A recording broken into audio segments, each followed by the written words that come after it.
तुम सोचते हो कि तुम्हारी समस्या बाहर की दुनिया में है। तुम मानते हो कि दुख परिस्थितियों से आता है, लोग तुम्हें दुखी करते हैं, समाज तुम्हें बांधता है, गरीबी, असफलता, अपमान, ये सब तुम्हारी पीड़ा के कारण है। लेकिन मैं तुमसे एक बहुत गहरी बात कहना चाहता हूं, जो शायद कड़वी लगे, लेकिन सत्य हमेशा कड़वा ही लगता है। तुम्हारी परेशानी की जड़ कहीं बाहर नहीं है, तुम्हारी परेशानी की जड़ तुम्हारे भीतर है, और उस जड़ का नाम है मोह। और जब मैं मोह कहता हूं तो मैं केवल धन का मोह नहीं कह रहा, पद का मोह नहीं कह रहा, मान सम्मान का मोह नहीं कह रहा। इन सब के नीचे जो सबसे गहरी पकड़ है वह है स्त्री मोह। क्योंकि स्त्री केवल एक व्यक्ति नहीं है, वह प्रकृति की सबसे शक्तिशाली सम्मोहन शक्ति है। स्त्री देह नहीं है मात्र, वह तुम्हारी कामना का केंद्र बन चुकी है। समझना, स्त्री से प्रेम होना गलत नहीं है। प्रेम तो सुंदर है, लेकिन तुम प्रेम में नहीं हो, तुम आसक्ति में हो। प्रेम में स्वतंत्रता होती है, आसक्ति में बंधन होता है। प्रेम में आनंद होता है, आसक्ति में भय होता है। प्रेम में शांति होती है, आसक्ति में बेचैनी होती है। और तुम जिस संबंध को प्रेम कहते हो वह अधिकतर भय पर टिका होता है। तुम डरते हो कि वह चली न जाए, तुम डरते हो कि कोई और उसे छीन न ले, तुम डरते हो कि तुम अकेले न रह जाओ, इसलिए तुम चिपकते हो। यही चिपकना मोह है। यही मोह तुम्हारी ऊर्जा को नीचे की ओर बहा रहा है। तुमने कभी ध्यान दिया, जब मन में कामना उठती है तब चेतना भारी हो जाती है, जैसे कोई बोझ सिर पर रख दिया गया हो। आंखों में धुंध आ जाती है, विवेक सो जाता है। आदमी वही करने लगता है जो वह कभी शांत अवस्था में नहीं करता। काम वासना कोई साधारण वृत्ति नहीं है, वह सबसे प्राचीन वृत्ति है। वह याद रखती है कि कैसे तुम्हें गिराना है, क्योंकि जब तुम्हारी चेतना नीचे गिरती है तभी तुम नियंत्रित किए जा सकते हो, तभी तुम्हें गुलाम बनाया जा सकता है, तभी तुम्हें दुख में रखा जा सकता है। स्त्री मोह का अर्थ यह नहीं कि स्त्री गलत है। गलती तुम्हारे देखने के ढंग में है। तुम स्त्री को व्यक्ति की तरह नहीं देखते, तुम उसे भोग की वस्तु की तरह देखते हो। और जब भी किसी को वस्तु बनाया जाता है तो अंततः स्वयं भी वस्तु बन जाते हो। यही कारण है कि संसार में प्रेम संबंधों से सबसे अधिक पीड़ा पैदा होती है। युद्ध से कम, बीमारी से कम, गरीबी से कम, लेकिन संबंधों से सबसे अधिक आंसू गिरते हैं। क्यों? क्योंकि तुम गलत आधार पर खड़े हो। तुम संबंध को सुख पाने का साधन बना लेते हो, और जो भी सुख पाने का साधन बनता है वह जल्दी या देर से दुख का कारण बनता है। तुम कहते हो उसके बिना मैं जी नहीं सकता। यही वाक्य सबसे खतरनाक है, क्योंकि जिस दिन सच में वह चली गई उस दिन तुम्हारा जीवन अंधकार में डूब जाता है। ध्यान रखना, जो तुम्हें जीवन देता है वही ईश्वर है, और जो तुम्हें जीवन से बांध देता है वह बंधन है। स्त्री मोह का गहरा मनोविज्ञान है। बच्चा जब पैदा होता है सबसे पहले मां के शरीर से जुड़ता है। वही पहला सुख है, वही पहला आश्रय है, वही पहली सुरक्षा है, वही पहली गर्मी है, वही पहला प्रेम है, और वही स्मृति जीवन भर भीतर गूंजती रहती है। बड़ा होकर आदमी उसी सुरक्षा को स्त्री में खोजता है। वही गोद, वही अपनापन, वही पूर्णता की झलक। इसलिए स्त्री केवल शरीर नहीं रह जाती, वह मां की छाया बन जाती है। इसीलिए पुरुष स्त्री से इतना चिपक जाता है, और जब स्त्री दूर जाती है तो केवल प्रेमिका नहीं जाती, भीतर छुपी मां भी चली जाती है। इसलिए आदमी टूट जाता है। समझना, यह प्रेम नहीं है, यह अधूरापन है। पूरा आदमी प्रेम करता है, अधूरा आदमी मोह करता है। तुम अधूरे हो इसलिए किसी को पकड़ते हो, तुम भीतर से खाली हो इसलिए बाहर से भरना चाहते हो। और जब तुम किसी व्यक्ति से अपनी खालीपन भरने की कोशिश करते हो तो वह व्यक्ति बोझ बन जाता है। धीरे धीरे वही व्यक्ति जिसके लिए तुम पागल थे वही व्यक्ति तुम्हें जेल जैसा लगने लगता है। यही संसार का चक्र है। आज जिसे पाना चाहते हो, कल उससे भागना चाहते हो। आज जिसे स्वर्ग कहते हो, कल वही नरक बन जाता है। क्योंकि समस्या स्त्री में नहीं थी, समस्या तुम्हारे भीतर थी। लेकिन आदमी बड़ा चालाक है। वह अपनी समस्या को कभी अपने भीतर नहीं देखता। वह हमेशा बाहर दोष ढूंढता है। अगर संबंध टूटता है तो कहता है वह खराब थी। अगर विवाह दुख देता है तो कहता है औरतें ही ऐसी होती हैं। अगर मन अशांत है तो कहता है समय खराब है। लेकिन कभी यह नहीं कहता कि मैं गलत दिशा में जी रहा हूं। स्त्री मोह केवल शरीर तक सीमित नहीं है, वह कल्पना में भी चलता रहता है। मन में चित्र, दृश्य, स्मृतियां, इच्छाएं, ये सब मिलकर तुम्हारी ऊर्जा को लगातार नीचे खींचते रहते हैं। और जब ऊर्जा नीचे जाती है तब ध्यान संभव नहीं होता। ध्यान के लिए ऊर्जा का ऊपर उठना जरूरी है। ध्यान के लिए तुम्हारा केंद्र बदलना जरूरी है। लेकिन तुम मंदिर में भी बैठते हो तो मन में वही चित्र चलते रहते हैं। तुम माला जपते हो और भीतर वही वासना चलती रहती है। इसलिए तुम्हारी साधना में गहराई नहीं आती। तुम ऊपर जाना चाहते हो लेकिन पैर नीचे जकड़े हैं। और उन पैरों की जंजीर का नाम है मोह। आज नहीं तो कल तुम्हें यह समझना ही होगा कि जब तक तुम्हारी चेतना वासना के इर्द गिर्द घूमती रहेगी तब तक शांति असंभव है। शांति ब्रह्मचर्य से आती है, लेकिन ब्रह्मचर्य का अर्थ दमन नहीं है। दमन से कभी मुक्ति नहीं मिलती। दमन से वासना और गहरी हो जाती है। ब्रह्मचर्य का अर्थ है जागरूकता। जब वासना उठे तो उसे दबाओ मत, भागो मत, बस देखो। देखो कि शरीर में क्या हो रहा है। देखो कि मन में क्या चल रहा है। देखो कि ऊर्जा किस दिशा में बह रही है। सिर्फ देखना।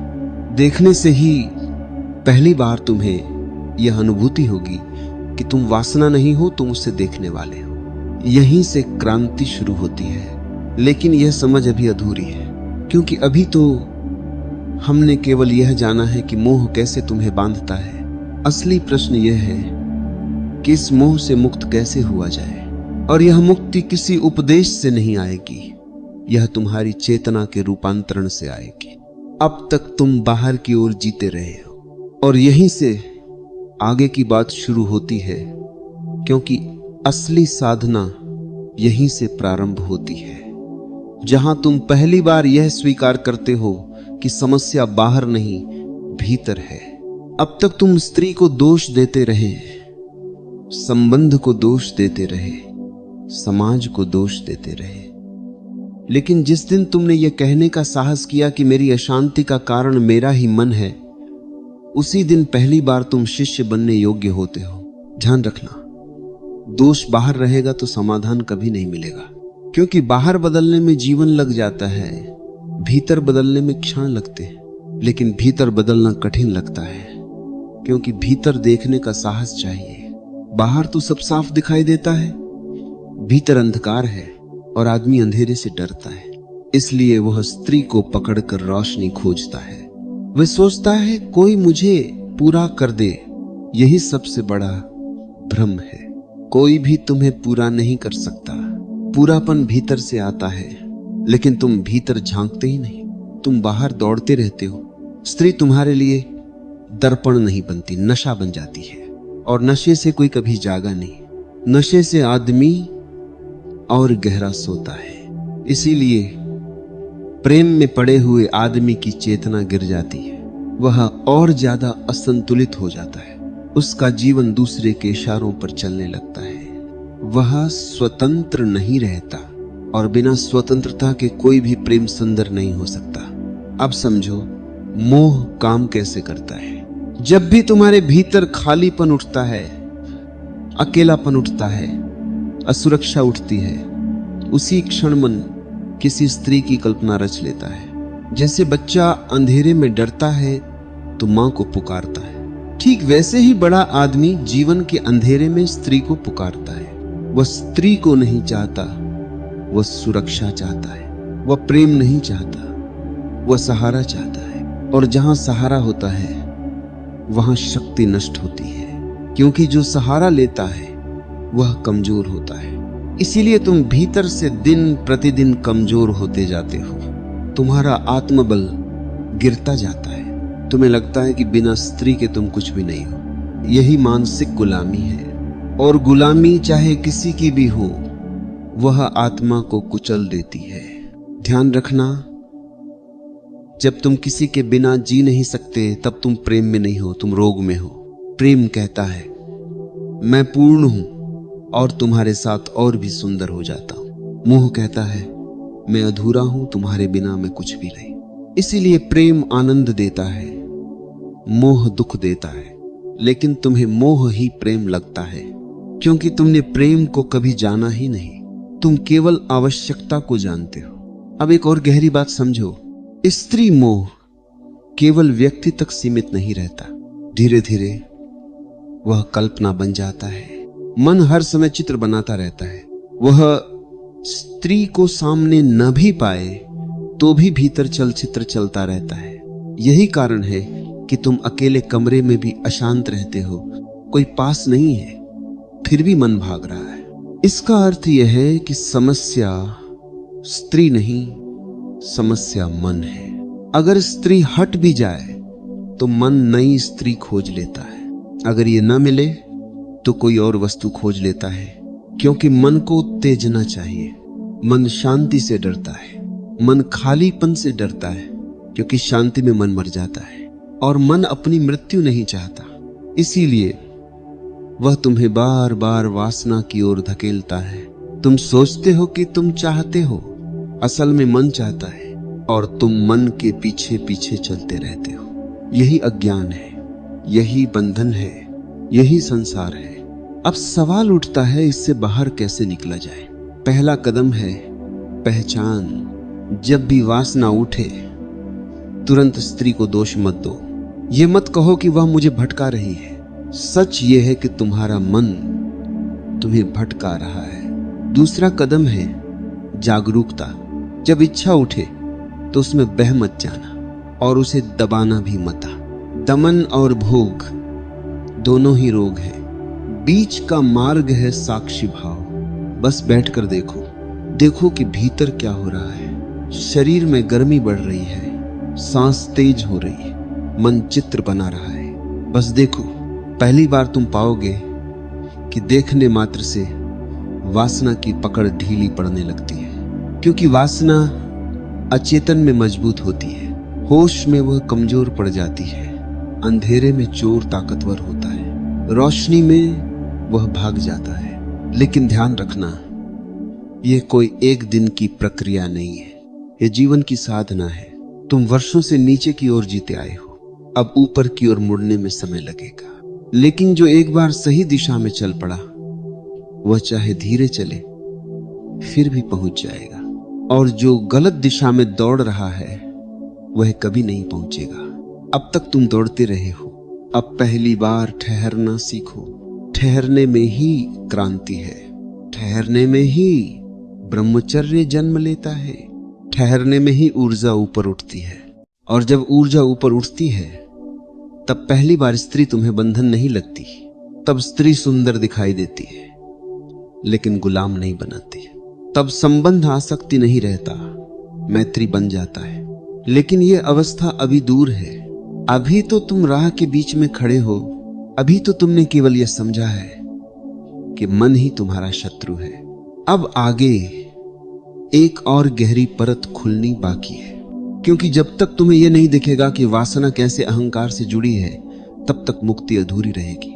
क्योंकि अब तक तुमने केवल यह देखा कि वासना मन से जुड़ी है, आदत से जुड़ी है, बचपन की स्मृतियों से जुड़ी है। लेकिन अभी एक और गहरी जड़ बाकी है, जिसे देखे बिना मुक्ति संभव नहीं है। वह जड़ है अहंकार। स्त्री मोह केवल शरीर का खेल नहीं है, वो अहंकार का भी खेल है। तुम ये मानकर चलते हो कि यह स्त्री मेरी है। यही मेरी सबसे खतरनाक शब्द है, क्योंकि जहां मेरा आया वहां संघर्ष शुरू हो गया। तुम कहते हो मेरी पत्नी, मेरी प्रेमिका, मेरी गर्लफ्रेंड, लेकिन किसी मनुष्य को मेरा कहना वैसा ही है जैसे आकाश को मुट्ठी में बंद करने की कोशिश करना। जिसे तुम बांधना चाहते हो वही तुम्हें बांध लेता है और फिर जीवन युद्ध बन जाता है। ध्यान से देखो, जब तक स्त्री तुम्हें नहीं मिली थी तब तक तुम्हारे भीतर एक बेचैनी थी, और जब मिल गई तब भी बेचैनी खत्म नहीं हुई। पहले बेचैनी पाने की थी, अब खो देने की है। पहले डर था कि मिलेगी नहीं, अब डर है कि चली न जाए। तो अंतर क्या पड़ा? दुख का रूप बदला, स्वरूप नहीं बदला, क्योंकि समस्या वासना से भी गहरी है। समस्या है मैं, अहंकार चाहता है कि कोई उसे चुने। अहंकार चाहता है कि कोई कहे तुम खास हो। स्त्री का प्रेम अहंकार को बहुत मधुर भोजन देता है। जब कोई स्त्री तुम्हें चाहती है तो तुम्हें लगता है कि तुम बहुत महत्वपूर्ण हो, तुम्हारा मूल्य बढ़ गया, तुम्हारा अस्तित्व प्रमाणित हो गया। इसीलिए आदमी प्रेम में कम, अपने महत्व में ज्यादा डूबा रहता है। वो स्त्री को नहीं चाहता, वो अपने अहंकार की पूजा चाहता है। और जब स्त्री ध्यान कम देने लगे तो प्रेम मरने लगता है। असल में प्रेम नहीं मरता, अहंकार घायल हो जाता है। तुम कहते हो अब वह पहले जैसी नहीं रही, लेकिन सच ये है कि अब वह तुम्हारे अहंकार को पहले जैसा सहारा नहीं दे रही। यही कारण है कि सुंदर स्त्री को लेकर झगड़े ज्यादा होते हैं, क्योंकि वहां अहंकार की लड़ाई ज्यादा होती है। हर पुरुष चाहता है कि वही सबसे महत्वपूर्ण हो, हर पुरुष चाहता है कि वही केंद्र हो, लेकिन दो अहंकार एक साथ केंद्र नहीं हो सकते। इसलिए प्रेम संबंध धीरे धीरे शक्ति संघर्ष बन जाता है। कौन हावी रहेगा, कौन सही साबित होगा, कौन नियंत्रित करेगा? और फिर वही व्यक्ति जिसके लिए तुम मर मिटने को तैयार थे, वही तुम्हारा शत्रु बन जाता है। समझना, जहां अहंकार है वहां प्रेम असंभव है। प्रेम तो तभी होता है जब मैं थोड़ा ढीला पड़ता है, लेकिन मोह में मैं और मजबूत हो जाता है। तुम कहते हो वह मेरी इज्जत नहीं करती, वह मेरी बात नहीं मानती। देखो भाषा को, मेरी इज्जत, मेरी बात हर जगह में खड़ा है, और जहां मैं खड़ा है वहां शांति खड़ी नहीं हो सकती। इसीलिए स्त्री मोह केवल वासना नहीं, अहंकार की बीमारी भी है। तुम स्त्री में सुख नहीं खोजते, तुम अपने मैं को मजबूत करने का साधन खोजते हो, और जब वह साधन काम नहीं करता तो घृणा पैदा होती है। प्रेम और घृणा के बीच फासला बहुत कम है, क्योंकि दोनों का केंद्र एक ही है, अहंकार। अब यहां एक बहुत क्रांतिकारी बात समझो। तुम स्त्री को इसलिए चाहते हो क्योंकि तुम स्वयं को नहीं जानते। जिस दिन तुम स्वयं को जान लोगे उस दिन किसी पर निर्भर नहीं रहोगे। तब स्त्री तुम्हारी आवश्यकता नहीं रहेगी, वह तुम्हारी पसंद बन जाएगी। आवश्यकता बंधन है, पसंद स्वतंत्रता है। जब तुम पूर्ण हो जाते हो तब संबंध बोझ नहीं रहता, उत्सव बन जाता है। लेकिन अधूरा आदमी संबंध को भीख की तरह जीता है। वह कहता है मुझे चाहिए, मुझे चाहिए, और जो भीख मांगता है वो भीतर से छोटा होता जाता है। अब तक तुमने जीवन भर यही किया है, कभी धन से भीख मांगी, कभी पद से, कभी स्त्री से, और हर बार और खाली हो गए, क्योंकि बाहर से भीतर कभी नहीं भरता, भीतर से बाहर ही भरता है। अब ध्यान को समझो इस नई रोशनी में। ध्यान केवल मन शांत करने की तकनीक नहीं है, ध्यान अहंकार को गलाने की प्रक्रिया है। जब तुम साक्षी बनते हो तब मैं धीरे धीरे ढीला पड़ता है। तब तुम देखते हो कि विचार आ रहे हैं, लेकिन तुम विचार नहीं हो। तब तुम देखते हो कि वासना उठ रही है, लेकिन तुम वासना नहीं हो। तब तुम देखते हो कि इच्छा है, लेकिन तुम इच्छा नहीं हो। यहीं से असली स्वतंत्रता शुरू होती है, क्योंकि अब तुम गुलाम नहीं रहे, न मन के, न वासना के, न अहंकार के। और जब यह स्वतंत्रता आती है तब स्त्री पहली बार तुम्हारे जीवन में सही स्थान पर आती है। तब वह केंद्र नहीं रहती, तब वो परिधि पर होती है, तब तुम्हारा केंद्र, तुम्हारा होश होता है। लेकिन अभी तुम्हारा केंद्र बाहर है, अभी तुम्हारा केंद्र किसी और के हाथ में है। और जो अपना केंद्र खो देता है वह जीवन की बाजी हार जाता है। अब एक अंतिम बात इस चरण की, तुम सोचते हो कि स्त्री को बदल दोगे तो सुखी हो जाओगे। कोई कहता है यह नहीं समझती, दूसरी समझेगी, लेकिन दूसरी भी वही करेगी, क्योंकि समस्या स्त्री नहीं, तुम्हारा मैं है। तुम स्त्री बदलते रहोगे, दुख नहीं बदलेगा, क्योंकि बीज भीतर है। और जब तक बीज भीतर है, बाहर फूल बदलने से कुछ नहीं होता। अब तक तुमने देखा, पहले मन, फिर वासना, फिर अहंकार, 3 परतें खुल चुकी हैं, लेकिन अभी अंतिम परत बाकी है, सबसे सूक्ष्म, सबसे गहरी, जहां पहुंचते ही पूरी यात्रा पूरी हो जाती है। क्योंकि वहां पहुंचते ही न मोह बचता है, न मैं बचता है, न बंधन बचता है, और वहीं से जन्म होता है असली प्रेम का। अब तक की पूरी यात्रा को यदि संक्षेप में देखो तो 3 परतें खुल चुकी हैं, मन, वासना और अहंकार। लेकिन अभी भी एक बहुत सूक्ष्म परत शेष है, जिसे देखे बिना पूर्ण मुक्ति संभव नहीं है। क्योंकि जब तक यह अंतिम जड़ जीवित है, तब तक मन किसी न किसी रूप में नया जाल बुनता रहेगा। ये अंतिम जड़ है पहचान। तुम स्वयं को क्या मानते हो? तुम कहते हो मैं पुरुष हूं। यही सबसे गहरी भूल है। तुम पुरुष नहीं हो, तुम चेतना हो। लेकिन जब तुम स्वयं को शरीर मान लेते हो, तब शरीर की सारी मांगें तुम्हारी मांग बन जाती है, तब भूख तुम्हारी हो जाती है, तब वासना तुम्हारी हो जाती है, तब उम्र तुम्हारी हो जाती है, तब मृत्यु का डर तुम्हारा हो जाता है। असल में शरीर की जरूरत है, आत्मा की नहीं। लेकिन तुमने दोनों को गड्ढमड्ढ कर लिया है। यही मूल अज्ञान है, और इसी अज्ञान से स्त्री मोह जन्म लेता है। जब तुम स्वयं को पुरुष मानते हो, तभी स्त्री तुम्हारे लिए अपरिहार्य हो जाती है। क्योंकि प्रकृति ने शरीर को अधूरा बनाया है। पुरुष शरीर अकेला अपूर्ण है, स्त्री शरीर अकेला अपूर्ण है। शरीर स्तर पर मिलन की आकांक्षा स्वाभाविक है, लेकिन तुम शरीर नहीं हो, तुम उस शरीर में रहने वाली चेतना हो। लेकिन जब तक तुम शरीर से अपनी पहचान बनाए रखते हो, तब तक वासना तुम्हारा भाग्य बनी रहती है। यही कारण है कि जितना अधिक आदमी शरीर केंद्रित होता है, उतना ही अधिक कामुक होता है। जो जितना भीतर उतरता है, उतना ही वासना से मुक्त होता जाता है। क्योंकि भीतर उतरते ही पहली बार अनुभव होता है, मैं शरीर नहीं हूं। यह बोध ही ब्रह्म ज्ञान की पहली किरण है। अब समझो, तुम स्त्री को क्यों नहीं छोड़ पाते? क्योंकि तुम स्वयं को शरीर मानते हो, और शरीर अकेला डरता है। शरीर असुरक्षित है, शरीर नश्वर है। इसीलिए शरीर चाहता है कि कोई साथ हो। लेकिन आत्मा अकेली नहीं होती। आत्मा तो अस्तित्व से जुड़ी होती है।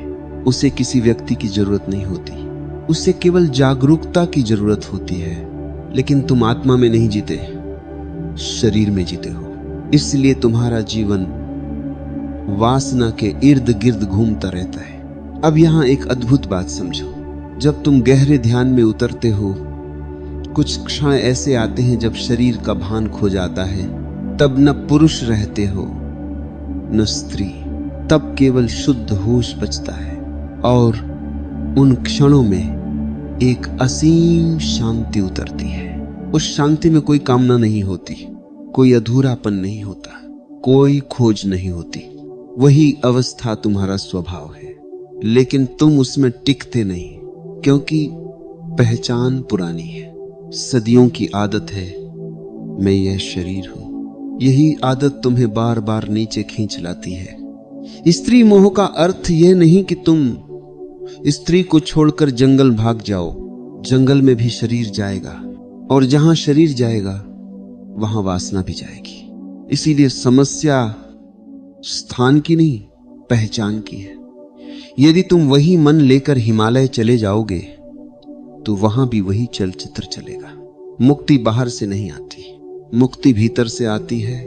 और भीतर की मुक्ति का पहला द्वार है देह से दूरी। इसका अर्थ शरीर का विरोध नहीं है। इसका अर्थ है शरीर को साधन की तरह देखना, स्वामी की तरह नहीं। अब तुम शरीर के मालिक बनते हो, दास नहीं। तुम खाते हो लेकिन पहचान नहीं बनाते। तुम चलते हो लेकिन खोते नहीं। तुम संबंध में होते हो लेकिन बंधते नहीं। यही वास्तविक सन्यास है। सन्यास वस्त्र बदलने का नाम नहीं है, सन्यास दृष्टि बदलने का नाम है। और दृष्टि तब बदलती है जब तुम स्वयं को देखने लगते हो। जब वासना उठे तब केवल यह मत देखो कि इच्छा उठ रही है, यह भी देखो कि मैं कौन हूं जो इसे देख रहा है। यह है प्रश्न तुम्हें धीरे धीरे शरीर से अलग करेगा। पहले तुम देखोगे विचार मैं नहीं हूं, फिर देखोगे भावना मैं नहीं हूं, फिर देखोगे शरीर मैं नहीं हूं। और जिस दिन यह साफ दिख जाएगा उसी दिन स्त्री मोह की जड़ सूख जाएगी, क्योंकि अब आधार ही बदल गया। अब तुम शरीर नहीं हो, इसलिए शरीर की मजबूरी तुम्हारी मजबूरी नहीं रही। अब तुम चेतना हो, इसलिए तुम स्वतंत्र हो। लेकिन ध्यान रखना, ये बौद्धिक समझ नहीं है, ये अनुभव है। इसलिए मैं दिखाता हूं, सिद्धांत नहीं देता। अब तक तुमने 3 स्तर देखे, मन का खेल, वासना की पकड़, अहंकार का छल। अब 4था स्तर खुला, पहचान का भ्रम। यही मूल कारण है। यहीं से पूरा संसार खड़ा है और यहीं से पूरा संसार गिरता है। लेकिन अभी भी एक बात शेष है, क्योंकि जब यह पहचान टूटती है तब जीवन में एक नया संबंध जन्म लेता है, न मोह का, न वासना का, न अहंकार का, बल्कि करुणा का। और वही है असली प्रेम।